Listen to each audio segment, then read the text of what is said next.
Agents raided the office of Michael Cohen, that's the president's personal lawyer, apparently looking for evidence about payments to Stormy Daniels, the porn star who is not from Russia and who did not hack our election in any case. Over on MSNBC, Steve Schmidt noted that the men who wrote the Constitution would be thrilled by this. They always hated the Bill of Rights, those guys.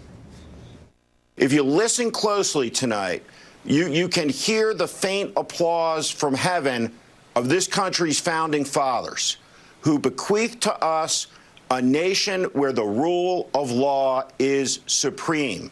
We are a nation of laws. Yeah, the founders wanted to know, did the money go to Stormy Daniels? What happened to Stormy Daniels? Jonathan Turley is professor at George Washington University School of Law, and he joins us tonight. So I think, Professor, you were one of the trustworthy people in this conversation. I don't even know what your politics are. I don't think we even agree politically, but whatever. I trust your legal views. What do you make of this raid on the president's lawyers' offices? Well, part of this is of Cohen's making, in the sense that Cohen tends to blur his relationships between being a lawyer, a fixer, a friend, That's true. a business partner. That's dangerous under any circumstance, but it's particularly dangerous if you're going to invoke the attorney-client privilege, because first you have to prove that you're acting like an attorney. And he may have trouble with that. When you look at the Stormy Daniels agreement, it's still not clear what role he's playing there, whether he is this company he created, whether he is Trump's lawyer. That's going to come back to haunt him and haunt the president when they say some of this stuff should remain confidential. But I think the president's right in the sense that whenever you have a raid on an attorney's office, it should raise very troubling concerns for everyone. I mean, this is a serious problem when someone can't rely on their attorney. So is the core potential violation here that the payments to Stormy Daniels, Miss Daniels we'll call her, were some form of campaign finance violation? Well, actually, that is strengthening with some of the statements made publicly. When the president said, I didn't know anything about this payment, it sounds a lot like what's called an in-kind campaign contribution.